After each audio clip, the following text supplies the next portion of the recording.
Getting your high performance endorsement is one of the coolest things you can do as a newer pilot because it allows you to fly a lot of other airplanes you wouldn't normally be able to fly in the training environment. Airplanes like this 182 behind me that can go a little bit faster than a 172, carry a lot more weight, and in general, have a lot more fun. Now, in general, high performance airplanes aren't inherently more difficult to fly, but there are some additional considerations you need to be aware of in order to stay safe. So let's start by talking about what airplanes even require a high performance endorsement. The FAA definition of a high performance aircraft is one that has more than 200 horsepower. So if you have a 200 horsepower engine, you do not need the high performance endorsement.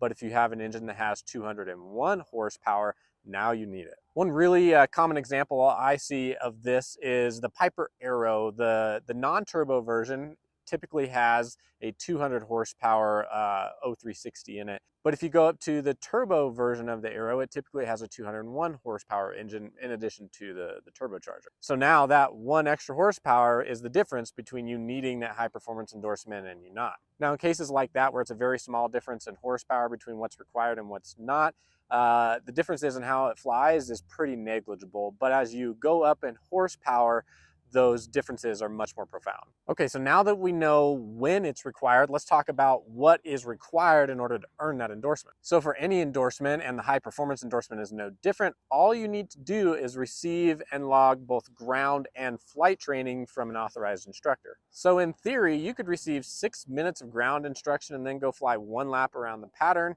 And as long as that instructor then signs your logbook with both ground and flight training, then legally you're good to go. But obviously that does not make you a safe pilot, and I would never recommend that. You are going to need much more than that amount of time. And you probably need a lot more than even just an hour or so of training, which I think is what's pretty common across the industry. One of the things you're likely to find on high performance aircraft, and something that's going to likely be very new to you, is constant speed propellers.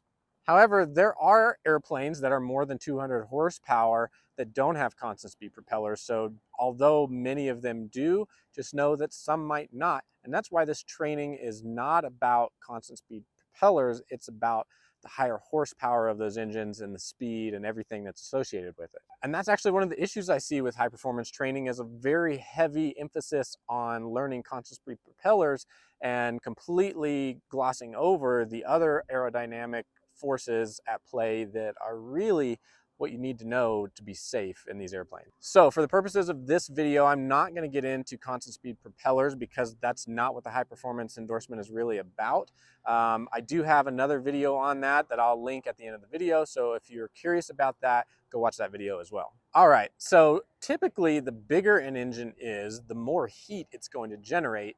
And while the normal inlet cooling is sufficient to dissipate the heat in smaller engines, it's typically not enough in these bigger engines. So in order to compensate for that and get rid of that extra heat that's generated, we have these things called cowl flaps. And now not every high performance airplane has them, but a good chunk of them do. The one thing I want you to remember about cowl flaps is that oftentimes there are places in the checklist where it says to open or close the cowl flaps. But just like most things in flying, we need to use our brain and think and take all the information that we have available to us to make an informed decision. For example, many 182 checklists tell you to close the cowl flaps as part of the cruise checklist, but we should always check the cylinder head temperature first, because if it's pretty high, we don't want to close those cowl flaps because the temperature is likely going to continue to get hotter and we need that additional cooling. And there are some hot days where you may not be able to close the cowl flaps at all. You might have to leave them open the entire flight to keep the airplane within its temperature limits. So make sure you really think about what you're doing and don't just blindly do things solely because a checklist or someone else told you to. Now let's get into the meat and potatoes of what high performance training should really be about. And that is the stronger left turning tendencies and the different handling characteristics that these higher horsepower airplanes are going to have. And without a doubt, the most important thing about flying high performance airplanes is maintaining coordination, which is obviously important in lower horsepower airplanes, but with many training airplanes, you can get away with sloppy rudder usage. However, you can't get away with that in high performance airplanes because it becomes very dangerous. And I know it's been drilled into your brain to use right rudder, and you've heard that a million times, but we're gonna keep doing it because the more horsepower it has, the more left turning tendency an airplane has, the more right rudder you're gonna need to stay coordinated, especially in those critical situations like your takeoff roll, and your climb out and go rounds.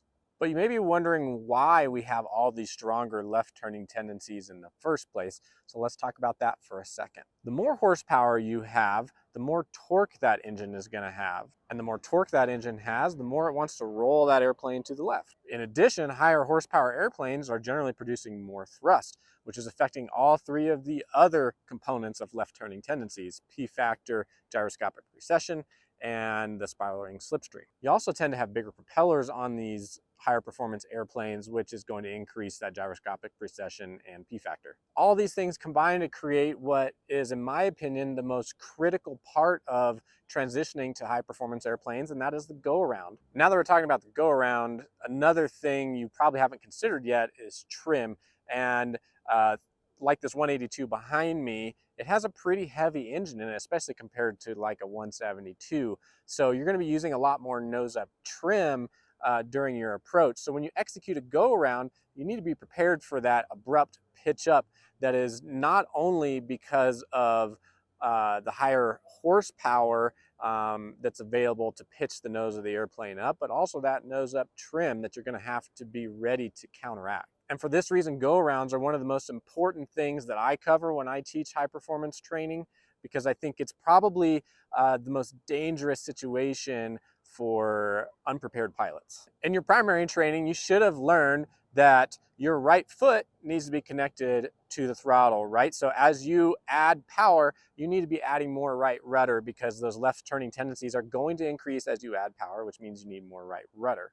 And that is even more important in higher performance airplanes because you need to be able to anticipate what's going to happen and stay ahead of the airplane, because reactionary flying typically has poor results. High performance airplanes also tend to have different stall characteristics than what you might be used to in your training airplanes. So that's something you need to consider and cover as well. And I mentioned it a minute ago, you have to stay ahead of the airplane always in any airplane you're flying. But high performance airplanes are typically going faster, which means your brain has to work faster. So it's going to take you a little bit of time to get used to that additional speed and for you to be able to stay ahead of the airplane. Some of those additional things that you need to consider about going faster are potentially faster approach speeds than what you're used to, which means the approach and landing is going to likely look a little bit different than what you've been used to. And you also might be flying faster in the pattern than what you're used to, so you need to be able to anticipate and maintain your spacing in relation to other airplanes. And remember that just because you can go fast doesn't mean that you have to. You don't need to be that guy that just because you're flying a faster airplane, you need to be bombing into the pattern. It's likely that you'll be able to fly 90 or 100 knots just fine. You just might need a little practice and some time to get used to it. And the last thing I want to mention is turbochargers. I'm not going to get into how they work here, but I want you to be aware that many high performance airplanes do also have turbochargers. The Cirrus SR22s, for example, Piper Turbo Aero that I talked about earlier. Even Cessna makes a turbocharged 182, although this one isn't.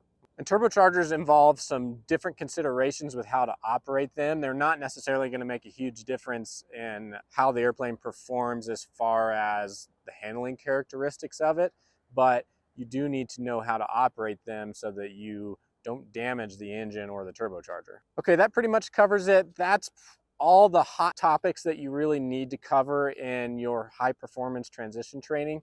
So use this as a little bit of a guideline or syllabus, so to speak, when you go to start your training, that if you're not getting all those things, talk to your instructor and say, hey, I think we need to cover these things before I feel safe and before I'm ready to go fly a high performance airplane by myself. And as promised, I do have a video on constant speed propellers. So that video should be right up here in the corner of the screen. Just click on it. You can go watch that video and learn everything you need to know about how constant speed propellers work and how to operate them. So thanks for watching, guys. Please like this video if you did, subscribe if you haven't, share it with your friends who are doing high performance training, and I'll see you next time.